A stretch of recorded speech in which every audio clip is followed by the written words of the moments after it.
Ez itt egy picit poros narancs.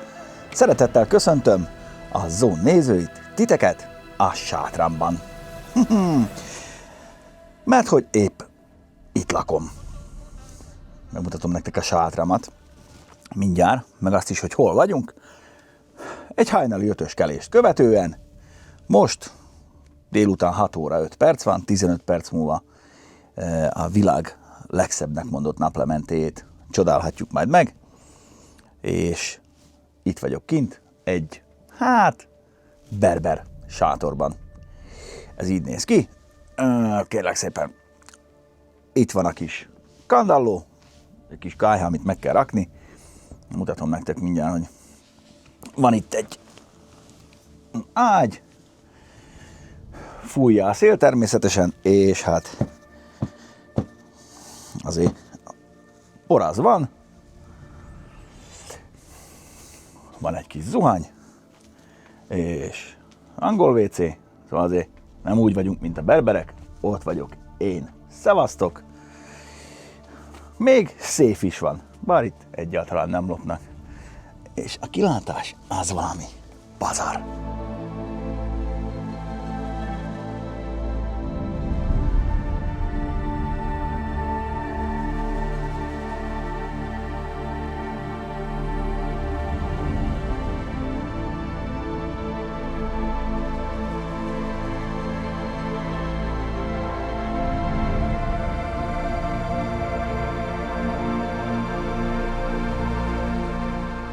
Üdvözöllek titeket Marrakech mellett, az Agafay sivatagban, ami igazából nem is sivatag, inkább félsivatagnak lehet mondani, hiszen nem homok borítja, a Nyugat-Szaharától azért messze vagyunk. Itt vagyunk egy olyan helyen, ez az Agafay sivatag, ez délnyugatra található Marrakechtől. Marrakech, ami amúgy azt jelenti berber nyelven Amurn Kash, úgy az eredeti neve, ami azt jelenti, hogy Isten földje. Ugye az Agafay sivatag, ez ahol vagyunk, körbe mutatom, tulajdonképpen Mos Eisley díszlet végig. Nagyon-nagyon fontos kereskedelmi útvonal, hiszen ugye itt már a neolitikum óta éltek berber törzsek, és hát ugye Marrakech a 4. legnépesebb városa Marokkónak, picivel több mint 1 millió lakosa van. Úgyhogy itt az Agafay sivatagon keresztül nagyon-nagyon sok kereskedelmi útvonal vezetett. Ezért a mai napig is hát aránylag jó, most mondanám azt, hogy aránylag jó infrastruktúrával rendelkezik, de igazából az infrastruktúra az azt jelenti, hogy vannak ilyen utak itt a porban. Ilyen utakon közlekednek itt, 405-ös Peugeotkal, nagyon-nagyon sok Daciával, ugye Tangerbe van egy nagy Dacia, de meg volt, azt hiszem még, meg nem mondom, talán Casablancában volt régebben. 405-ös Peugeot láttunk szembe jönni, lámpa nélkül, minden nélkül, 18-as Renault, 5-ös Renault, 205-ös Peugeot és rengeteg Daciát. A Daciát azt itt nagyon-nagyon szeretik.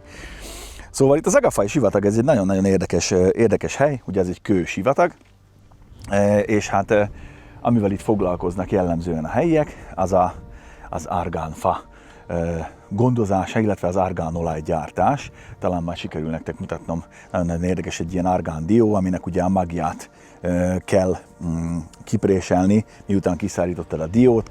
Hasonlít egy picit az olivára, csak keményebb a húsa, jellemzően nők csinálják ezt, és akkor ebből az argán diónak a magjából préselik az argán olajat, amit aztán a francia és a különböző nagy parfümgyártók ilyen $350-400 per literes áron vásárolnak fel.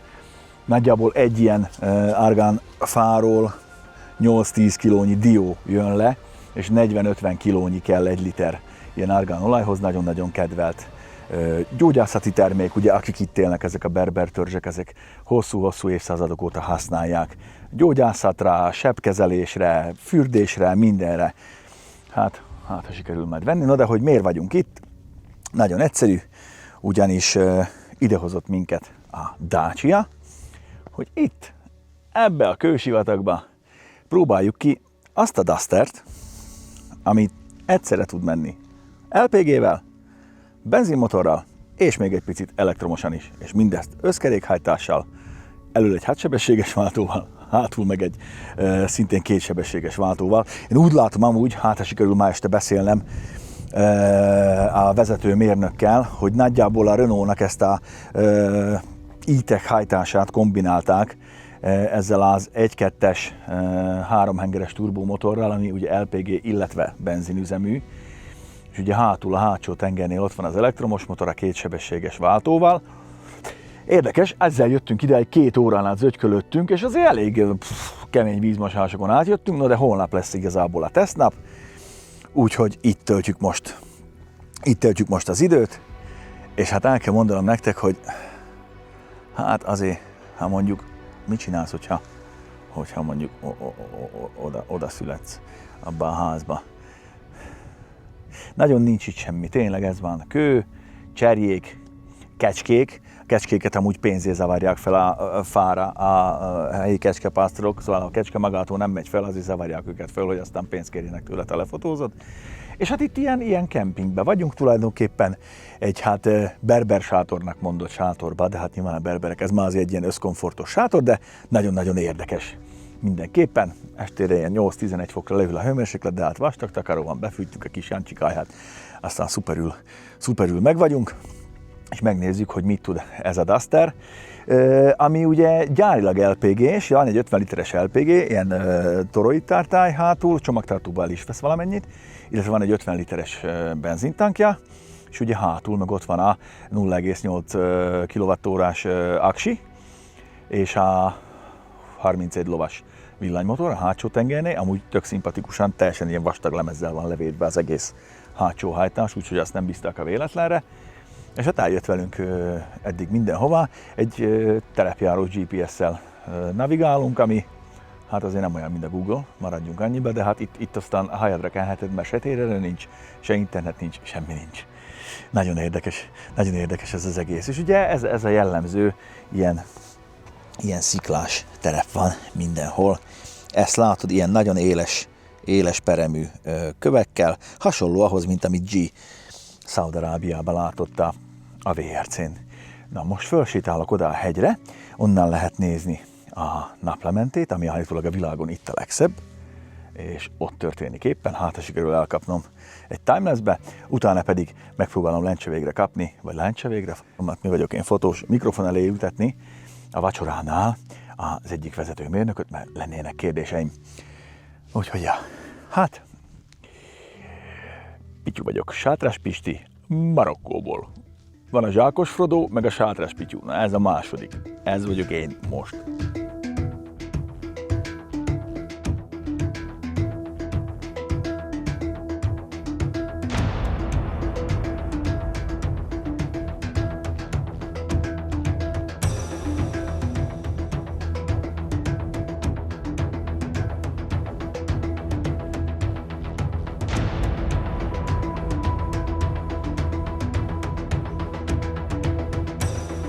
Na és akkor így néz ki egy sajtótájékoztató, nagy LCD kijelzők és kivetítők nélkül.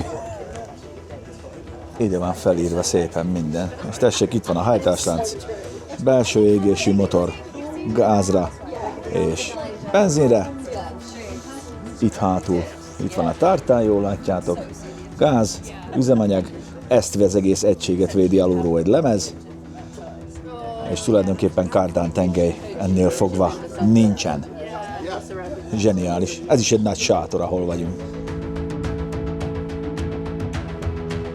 Itt van ez a kétsebességes váltó hátul, itt.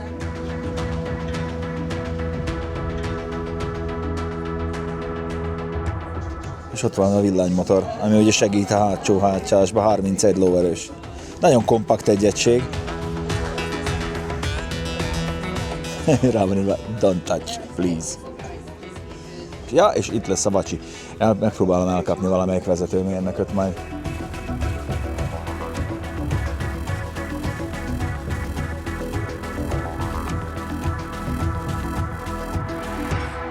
You explained us pretty well what was the idea behind this car, which is absolutely reasonable and comparable to the others, and it's something else. But you mentioned that one thing, you said your customers aren't ready for EVs. Remember that? What's the idea behind that? So why do you think that customers are not ready for EVs in your segment? What we know about Dacia customers, specifically Dacia customer, is that they are more reluctant to EV car due to the fact that they want a car which is able to do everything they want without any constraints or any issues on, for instance, the range or the need to recharge or something like that. So we know through a survey or something like that our customers are more reluctant to EV. That's not to say that they don't want at all EV, but as long as EV are very expensive for limited range, they are reluctant and they prefer to buy hybrid or LPG or any other solution more efficient from their point of view. So that's why we said that we have to work, of course, on more EV, but we have also to work on decreasing the level of CO2 of the IC cars. And that's the hardest task, I think, nowadays, to decrease the CO2. And what do you think? Will the stricter emission standards save as many CO2 as they said, or we need to turn in another way? Because, in my opinion, Euro 7 is not necessary for this. These modern cars, they're like fresh air coming out from the exhaust. So I understand your question. You have to answer that Euro 7 regulation is not really linked to the CO2. Euro 7 is more linked to reduce some particles, NOx. It's more for the safety, the health of the people. The CO2 is more driven by the CAFE regulation or by the fact that Europe wants to decrease the CO2 for the global warming of the planet and to limit this one. So it's two subjects different. Honestly, it's a good thing to reduce the CO2. The question is how, at what speed, and with what impact on the customers. And is it enough that if we here in Europe, we do everything to reduce our CO2? What about the rest of the world? We start by Europe. For Dacia, of course, we are in Europe, mainly in Europe, and a little bit in Morocco, in Turkey, Israel, and so on. But it's important to start by something. As we are important in Europe, we start by working in Europe to decrease the CO2. But it's important. Honestly, it's as important than reducing the problem for the health. But we have to work to find a solution to propose EV car at a reasonable price. And as soon as we will be ready, like the spring, as soon as we will be ready, we will be able to launch cars. And my last question: Dacia is going strong for many, many years now. It's rocketing to the sky with the sales, and everybody likes it. A lot of customers you got. What do you think? What would be the future? Is the future bright for brands who are trying to sell reasonably priced cars related to what you said about the batteries? I think because the price of the car has strongly increased due to the regulations, due to the safety, due to many things. And as long as Dacia is able to propose to its customer something designed with a design to cost and with a reasonable price, with the essential on the car, we think that we have our place in the car manufacturer panel. Yes, I think so, definitely. Thank you, Mr. Michel. Okay, thank you. Enjoy the meal. Okay, thank you very much.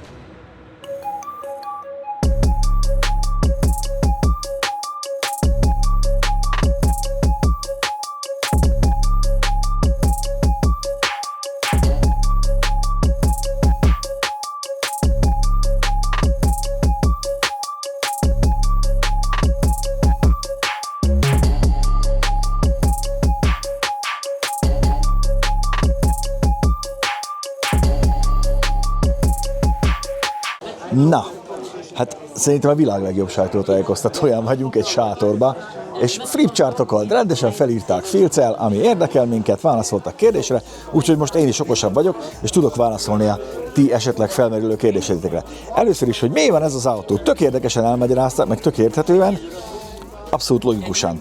Ugye a Dacia eladásait a túlnyomó többségben automataváltós kocsik teszik ki, a B plusz szegmensben az eladott autók fele, ez ugye a Duster szegmense, fele automataváltós, a C-be, ugye ami a Bigsteré, meg 70%-a. A hibrid részaránya a Dusternél 30%, Bigsternél 60%, és ugye, ami nagyon-nagyon fontos, hogy 30% az eladott LPG-s autók aránya. Úgyhogy egyszerűen azt csinálták, hogy összekombinálták ezt az automatával és a hibriddel. Mindenhonnan elvették azt, ami nekik a legmegfelelőbb, és összegyúrták egyé. Ugye itt van elmegy ez a 2,8 millió Duster, 3 percenként legyártottak egyet, 25%-uk összkerekes, és az, hogy nincsen kijelző, hanem ide rajzolnak mindent. Szóval tulajdonképpen összegyúrták a 3 közkedvelt dolgot egyé, és ugye létrejött ez az autó. Kérdéseikre menjünk szépen sorba. Miért nem az 1.8-as hibrid hajtást tették ide, ami már ugye a Bigsterben van? Egyrészt azért, mert a Bigsterben használt 1.8-as hibrid hajtás az egy nagy feszültségű hibrid, ez pedig egy 48 voltos architektúra, ami itt van. Ráadásul elmondták, hogy a turbomotor ugye eleve erősebb, mert a Bigster 1.8-as Atkinson ciklusú motorja csak 110 lóerős, ez ugye 140 lóerős, illetve a magashegyi körülményekhez is jobban alkalmazható, valamint kisebb. Ez nagyon fontos, hiszen egy dupla kuplungos vadonatúj váltót csináltak hozzá, méghozzá a Magna szállítja a dupla kuplungos váltót, nem is tudtam úgy, hogy a Magna megvette a Getragot, hogy tulajdonképpen ez egy dupla kuplungos Getrag, amit most már a Magna gyárt, olajos, nedves kuplungos, nem száraz kuplungos, és emiatt van az, hogy az 1.2-es motort kombinálták, ugye LPG-vel, dupla kuplungos váltóval, és ugye hátul, ugye az az egység, amit az előbb mutattam nektek, ami ott van, itt, nagyon jól látjátok, ez ugyanaz az egység, hát teljesen nem ugyanaz, de ma ugye az E-Tech Renault-nál 3 hajtást ad ki meg szabályoz, ennél ugye annyi nem kell, de ugyanaz a kétsebességes villanymotorral, illetve kuplunggal kombinált egység, mind az E-Tech-eknél van, ezt használták hátul, hiszen ezt már gyártják, ahogy már gyártják ezt a motort, ezt a dupla kuplungos váltót, ezt meg ugye a dél-amerikai piacon már egy ideje elérhető, úgyhogy ez is megvolt nekik. Ráadásul a dupla kuplungos váltó CO2 emissziója kisebb, szét lehet teljesen kapcsolni a motortól, amikor gurul, akkor ugye abszolút nem kell, hogy forgassa magát a váltót, illetve ez az előnye ennek a hátsó motornak is, hiszen 50 km/h sebességig, ugye amikor ezekben az üzemmódokban vagy, akkor az első sebességi fokozatot kapcsolja, ami ugye nagyobb vonóerőt eredményez, nagyobb nyomatékkal.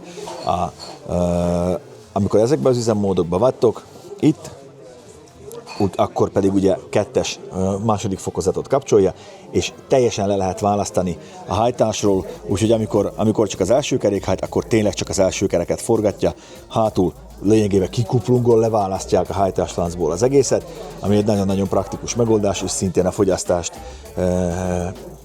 csökkenti, illetve természetesen az emissziót, minden az emisszióról szól, minden az emisszióról szól, de hát ez van, ezt kell csinálniuk, és egész jól meg is oldották.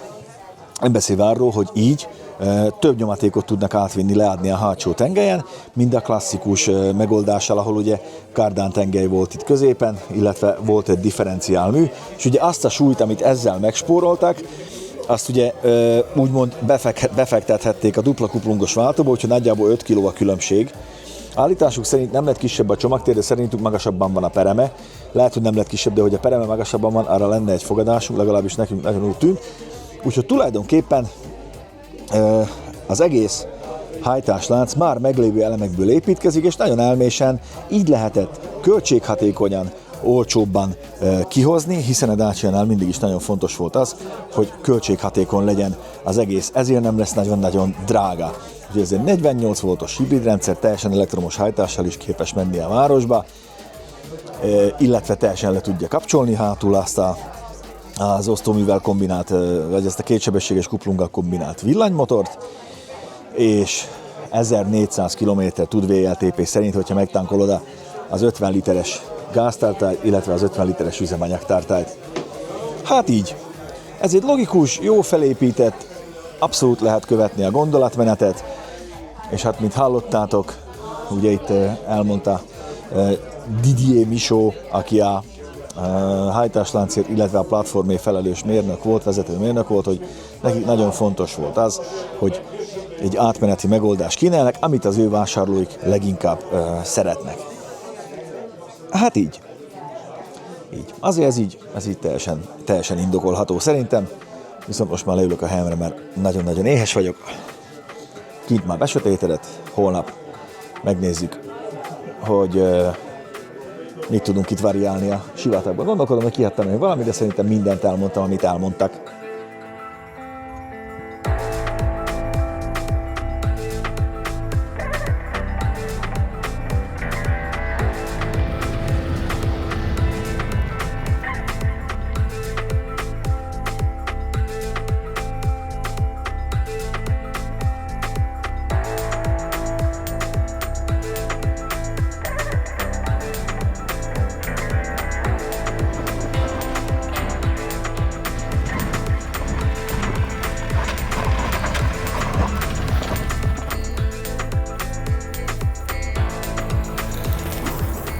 Indulunk innen a éjszakai táborhelyünkről, igaz, Andrásom? Miért van itt ilyen rohadt meleg? Fél az autóban. De ne. Maradjunk ebbe az autóban. Nyomkodjál bármit, mert hogy vannak fizikai gombok, ezt ugye szeretjük. Megyünk egy ilyen automata módba, van itt nekünk beprogramozva valami, de az természetesen most az minket nem érdekel. Mert hogy oda akarunk eljutni ahhoz a romhoz ott. Amúgy marha érdekes, nem, hogy hogy kombináltak, de amúgy tök logikus, amit mondtak tegnap este, hogy kombinálják azt, ami amúgy is közkedvelt. Az LPG-t, az automatát, meg az összkereket, amit szeretnek az emberek, és összerakták. És úgy, hogy minden van ugye nekik úgymond polcon. Na most, ha azt várnánk, hogy itt vezetési élményről fogunk beszélni, ahhoz először ki kéne kapcsolni itt az ESP-t, amit ugye teljes mértékben nem tudsz kikapcsolni. Viszont én úgy gondolom, hogy a Dustert azt a jóisten is ide találta ki, leszámítva az ülést, aminek ugye az ülőlapja mindig egy picit lejt. És ezzel nem tudsz mit csinálni, mert egyszerűen lejtős az ülőlap, hiába emeled lefelé, úgyhogy finoman azért, de az ember csúszik be az ülésbe. Na most, ha azt nézed, hogy rohadtul nem oda megyünk, ahova akartunk, akkor jól látod. De itt Srévizavé szerinted át lehet vágni, vagy ránk jön egy tevés rendőr, aki... Van olyan vízmosás, azon átfelejthetünk, csak kérdés, megy el arra. Igen. Meg hogy visszataláljunk, azért ez egy fontos történet, hogy jó lenne ide-vissza. Nézd meg, hogy tulajdonképpen a semmi közepén vagyunk, itt vagyunk, de itt most így tereptárgyam úgy annyira nincsen. Jól látom én azt? De itt meg lehet lőni, nem? Hogy nézzük meg, hogy akkor mennyi lóerőnk van? 140, és akkor jobb a túl. És vajon elugrik itt? Vagy mi van a domb mögött? Ugye? Ilyenkor a sivatagban ez mindig egy ilyen kérdés. Válaszút elé érkezett ez a kis expedíció. Szóval mit mondhatnánk, amit még nem tudtok a Dusterről? Ugye a hasmagassága jelentős, 31-36 fok az első hátsó terepszög, ami mindenképpen dicséretes, de hogy pont eljöttünk, még véletlenül se arra megyünk, amerre tegnap mentünk, ahol ilyen érdekesebb tereptárgyak voltak, az meg egy másik. Amúgy aránylag észrevehetetlen az átmenet. Most megnyomom a gázt, van itt egy LPG gomb. Most 4x2, 4x4, ezeket ő kapcsolgatja magának, ezt már tegnap megtapasztaltuk. Menjünk erre, én azt mondom neked, mert ez így mondta, menne fel oda a hegyre, nem? Nagyon ott tűnik. Látod már, hogy ilyenkor ő automatikusan bekapcsolja vissza a kipörgés gátlót 50 fölött. Na ezt jó tudni. A legalacsonyabb pontja érdekes módon nem a hátsó hajtást takaró, amúgy ilyen, hát az egy ilyen jó 3-as, 4-es kazánlemez, hanem ezt tegnap megtudtuk, hogy elől a differenciálmű az van legalacsonyabban, de hát azt is egy fém lemez védi. Úgyhogy nincsen baj. Na, itt most már végre valami úgy néz ki, hogy történik. Ugyanaz amúgy, amit láthattatok, meg amit tapasztalhattatok, van Android autónk, van használható nyomógombos klímapanel, természetesen a belső az meg olyan, amit már megszoktunk a Dacia-tól. Nekem ezzel személy szerint semmi bajom nincsen, mert azt kapod, amiért fizetsz, és tényleg ezek között a körülmények között azért értékelődik fel az, hogy tulajdonképpen egy nedves rongyal tisztára mosod a belteret. És nézd, ide már akár fel is lehet rakni, de hát ez annyira profán, hogy feltesszük ide a rézsűre, hogy menjünk még egy kicsit följebb, nem? Igen, a csomagtér amúgy szerintem magasabban van az alja. Belefér a cuccunk, de kitölti azért az a pótkerék tártája rendelkezésre álló teret. Az váltás gázról benzinmotorra nyilván az észrevehetetlen, és ez lesz itt, ami... Hűha, ez itt egy út fölfelé? Mindenki. Ezt azt mondod, hogy ezt itt próbáljuk meg? Ez simán, ezen nem megy föl a föl. Jó. Köszönjük a diplomát. Itt van a fejlesztőmérnök, majd reklamálhatunk. Tényleg vele tudunk, a Didiével tudunk beszélni erről, hogy most akkor hogy van ez. Én azt mondom, hogy menjünk itt fel. Hú, baszki. Láttam amúgy defektes kocsit már, és nincsenek terepgumiáink, ez egy sima Continental, ha jól látom, 4 évszakos, ami rajta van. Most feljöttünk ide, de teljesen értelmetlen volt ez a történet, mert annyit csináltunk, hogy feljöttünk. Úgy szépen mozog, ami ahhoz képest. Oda már nem menjünk fel, igaz? Én nem tudjuk, hogy mi van ott. Az biztos. Nem tudjuk, hogy mi van ott, mert annyira nem vagyunk jártasak itt a helyi... De gyönyörű ez, nézd meg engem. Ezt most valahol rakjuk már fel valamiért, hogy nézzük meg az áját. Ez nagyon érdekes. Neki koccantottad? Szegény épi. Szóval nem tudom, neked feltűnt-e valami, Andris, ami más, mint amit megszoktunk? Már nekem nem. Én ezt szeretem benne, hogy ugyanaz. Valahogy úgy nem akarják újra feltalálni a meleg vizet. Ez egy jó dolog, hogy megcsinálták tulajdonképpen ezt a hajtásláncot, de ez is tök logikus lépés volt részükről, ezt tegnap elmagyarázták. Nagyon észszerű önkorlátozással él a Dacia, hogy mindent tud, ami fontos, tehát ugye a drót nélküli Android autót, amit mondjuk egy Honda Civic még mindig nem tud legfeljebb a CarPlay-el, a drága telefonoknak, de elterjedtebbenek nem. Viszont kihagynak olyan dolgokat, amit tényleg hülyeség, vezetőtámogató rendszerből se tesznek bele mindig mindent, amit egyébként a technika kiadna, vagy amit a Renault polcáról levehetnek. De amúgy van, a szükséges minimum megvan, mert benne van, ami kell. És nagyon érdekes volt, amit tegnap mondott a Didier, a fejlesztő, mérkőjétve a projektfőnök ennek az autónak, aki a költségekért felel, hogy a Daciát nem akarják árban feljebb nyomni. Elérték a felső határt, nagyon küzdenek azért, hogy ne legyen további áremelés. Igen. Olyan technika, olyan felszereltség, ne legyenek mint drágább. Hát ugye próbálják Európában 30 000 euró alatt tartani. De ezt mondta, hogy mindenütt 29 körül van, nem? Igen. Nem ezt a pálmafát néztük ki tegnap? De igen, csak a másik irányból.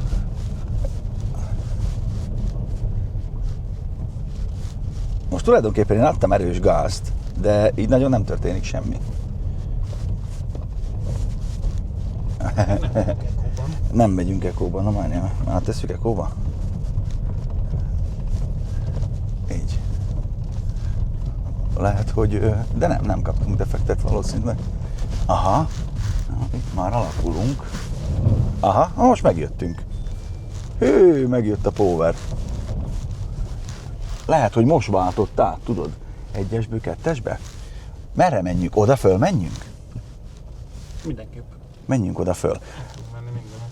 Szóval igazából lehet itt csámborogni ezzel a sivatagba, de nem most fogjuk ugye itt a Dakar szintidőt megdönteni, meg ez nem is arra van ez az autó, de az tény, hogy ezeket a körülményeket simán bírja, a hasmagasságunk jó, alulról is védve van amennyire lehet, rugóútja van, a hajtáslánc működik, kivasporolva ugye a kárdán, meg még állnak sok minden, de hogy nem tudom, én mindig arra jutok, hogy nincs ezzel a Dusterrel semmi baj.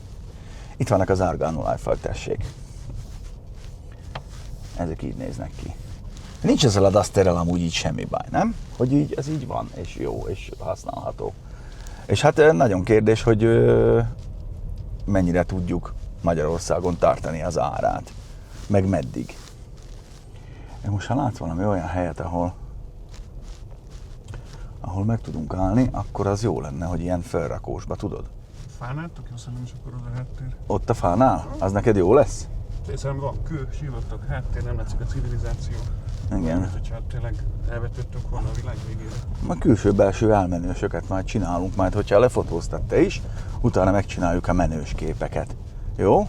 Jó. És akkor itt van egy skorpió tanya tulajdonképpen. Ide ráálljak a buckára neked? Vagy oda menjek valahova föl, hogy egy kicsit ilyen... Fokozzuk a művészi hatást a buckával. A bucka, oké. Legyen a... Ja, és akkor megérkeznek a parkolós egédek, meg a többiek.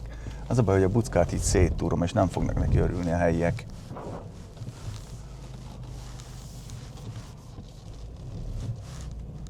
Túl puha ehhez ez a bucka, hogy megtartsa a kocsit. Van egy olyan gyanúm,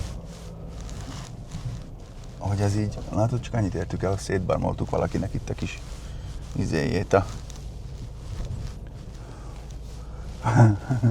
Igen, az annyira nem volt jó. Mi legyen? Hagyjuk így, és akkor be. Vagy menjünk oda föl? Az jó, igen, de akkor menjünk itt a jobb oldalra. Itt ugye? Igen, itt a kisebb sziklákon, akkor nem hasítjuk talán annyira szét a kerekét, és még... Talán annyira? Annyira nem hasítjuk szét? Aha. Ezek ilyen csipkészszélű, bazalt jellegű ízik, ezeket nem szereti a gumi, mi? Ez itt azért egy jó háttér. Nem? De ez sokkal erősebb, mint a gumi, és még néhány évmilliót ki fog bírni. Igen, ezek már itt vannak egy ideje. Ide menjek föl, ide neked, és forduljak meg? Igen, és arra legyen az óra. Oké, főnököm. Fölé. Most nem tudom, mit tudnánk elmondani. Nagyon magas a műszerfal, és szarul kilátni ki belőle, az előző Duster ebből sokkal jobb volt. Magas a műszerfal? Igen, meg a térérzete is rosszabb ezekkel a pici szél, hogy milyen kicsi a távolság. Kicsi a szélvédő, tény. És nagyon cuki az előző Duster az jobb volt. Oda kasírozott kis Dacia, mint a Jeepnél, ahogy megy ott a sarokba. Szóval, ja, hát mit mondhatnánk, Marokkó ez itt fantasztikus, a Duster az továbbra is jó, ugye igazából ezt az új hajtásláncot mutatták itt be nekünk, ugyanezt tudja, mint eddig, és ez talán a legnagyobb. Sokkal könnyebb, kevesebbet fogyasztol az autó. Így van, meg a hatótáv is nagyon jó, úgyhogy én azt mondom, hogy well done, Dacia. Nézzük meg, tök jó lenne, hogyha otthon is elterjedne jobban ez az LPG hajtás, de hát meg mindig félnek tőle. Mindig, igen. Ez Pedig majdnem olyan megvetés övezi, mint a jobb kormányos autót. Na jó, jelentkezünk meg, megnézzük, mit tudunk itt még alkotni. Legyetek jók, iratkozzatok fel hozzám, meg kövessétek be őket is. És ha jön haza ez a Duster, vagy lesz az otthoni tesztautó-flottában, akkor természetesen ki fogjuk próbálni. Ez volt itt a kis rövid zomba jelentkező Marokkóból, az Agafay sivatagból.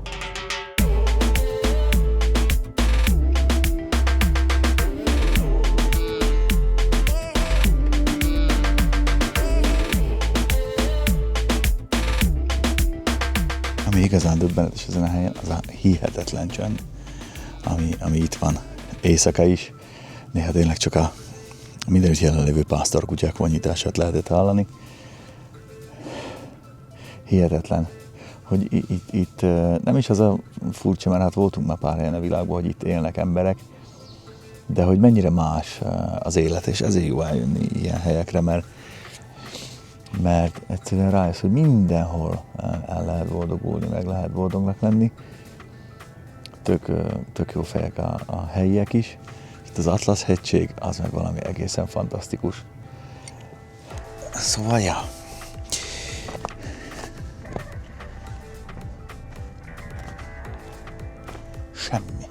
Semmi nincs. Pont arról beszéltünk, hogy itt hogy mérik ki a telket. Vagy csak kijössz, azt mondod, hogy puff, ez itt az enyém, ide elkezdek felépíteni egy kuckót, aztán ennyi. vagy hogy mi a mondás. És lehet itt élni, lehet, megcsinálják az argánfa olajat, meg a mindent, és működnek. Ugye parlamentáris monarchia, az amit van, azt hiszem 6. Mohamed a jelenlegi király.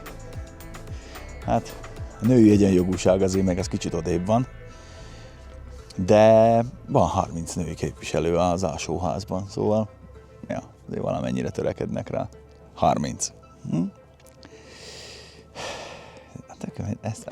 Ez a cserje, hogy ebből mit tud megenni a kecske, öregem?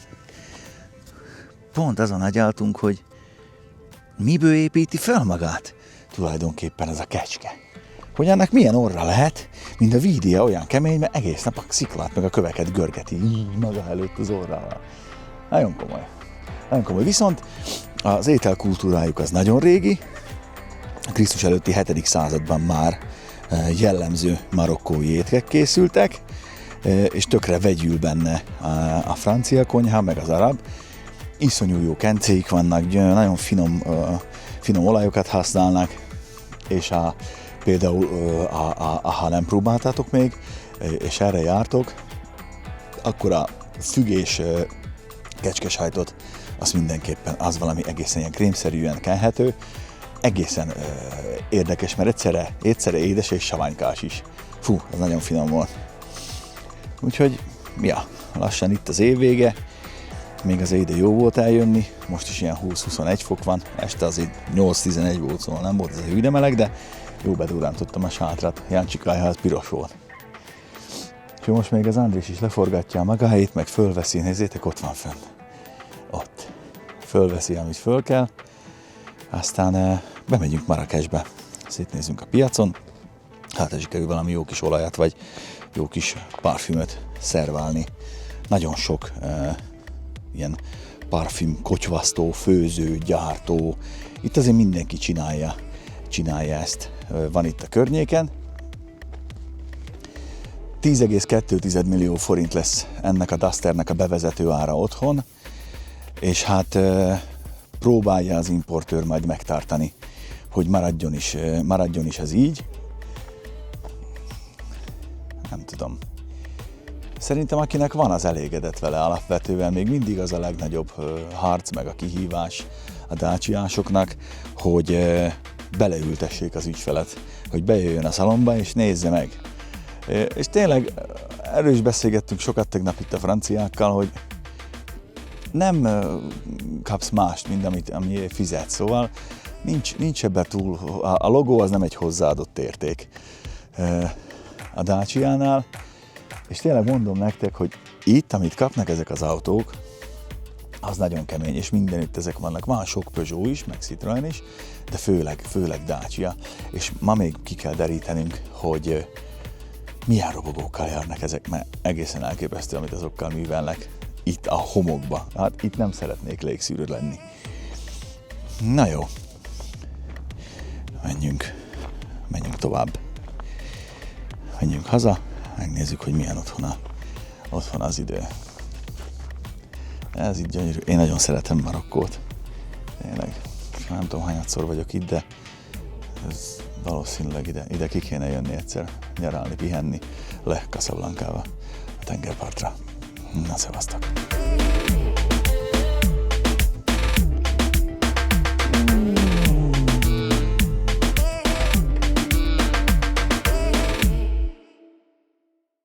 Ha tetszett a videó és támogatni szeretnél minket, várunk szeretettel a Donablin, ahol még több tartalmat nézhetsz tőlünk, azonban egy sima lájkkal és feliratkozással is tudod segíteni a munkánkat. Köszönjük a figyelmet!